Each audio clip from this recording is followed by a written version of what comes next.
It's the kind of scene you don't forget.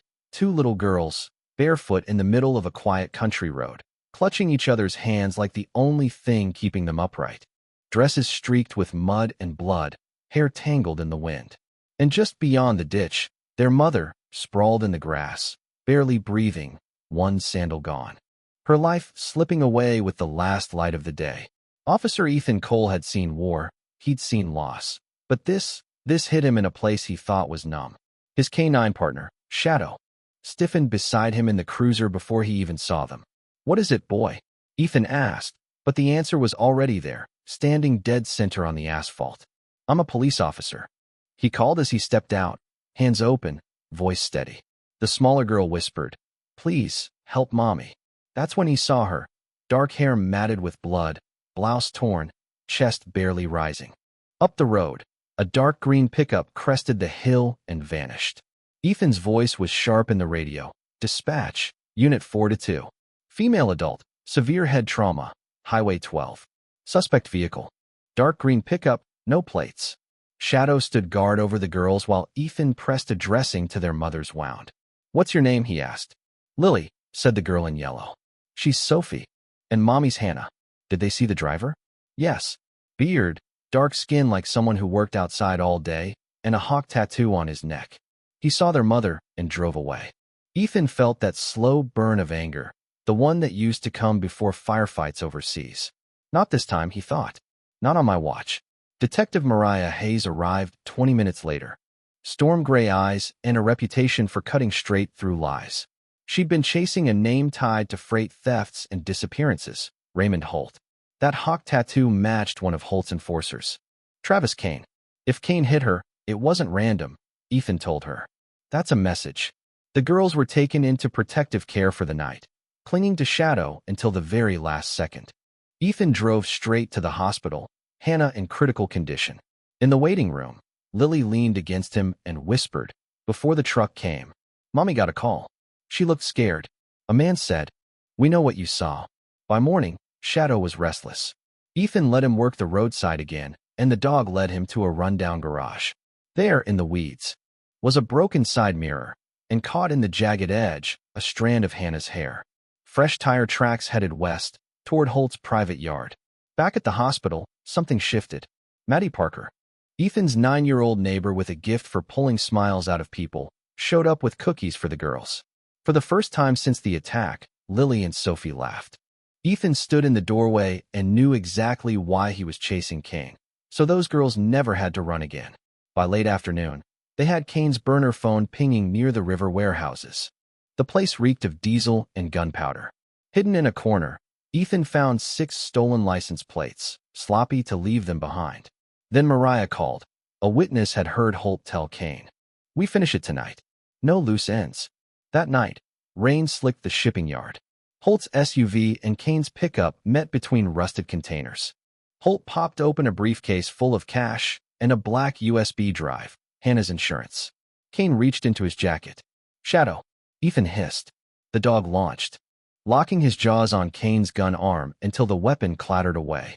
Mariah slammed Holt against the SUV, cuffs snapping over his wrists. "On the contrary," she told him when he claimed she had no idea what she was doing, "I know exactly what I'm doing."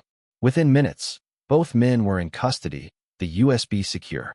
Sirens grew in the distance. But for Ethan, it was the sound of a promise kept.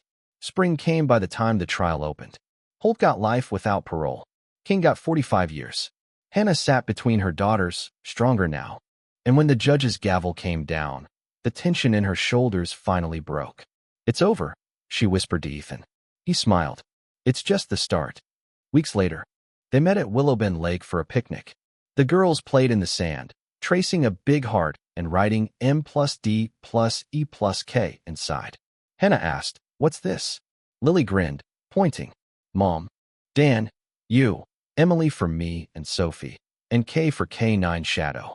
Hannah looked across the grass to Ethan, who was tossing a stick for Shadow.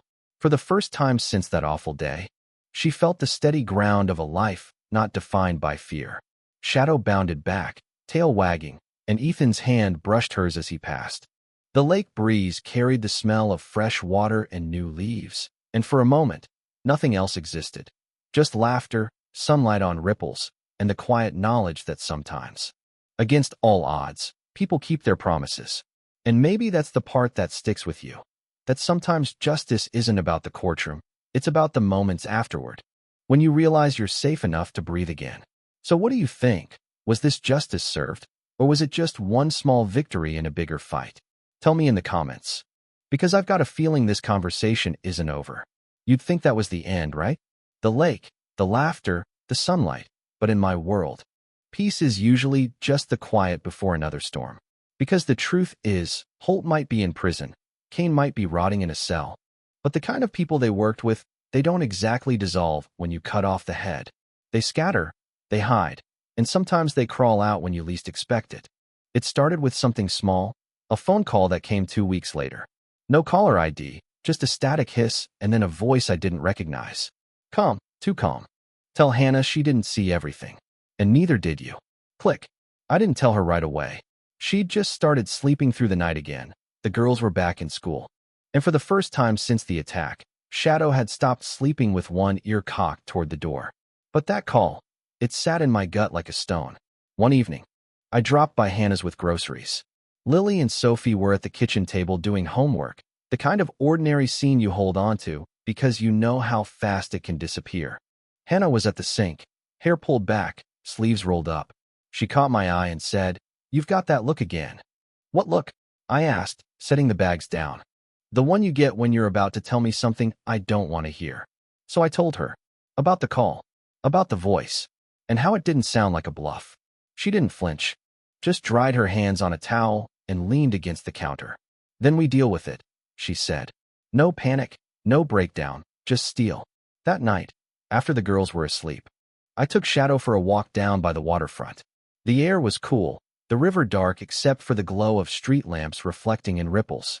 Shadow stopped suddenly, nose to the wind, ears high. A figure stood at the far end of the pier, hands in pockets, head turned just enough for me to catch the profile. It wasn't Kane. It wasn't anyone I knew.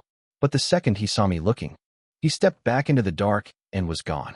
Mariah didn't like hearing it any more than I did. "We put away the big fish," she said. "But we both know the net wasn't empty." She was right. And I couldn't shake the feeling that Holt's conviction might have lit a fuse somewhere else. That someone out there wasn't done making sure people like Hannah stayed scared. So here we are. The lake feels like a memory. The case feels closed on paper. But the story? The story isn't over.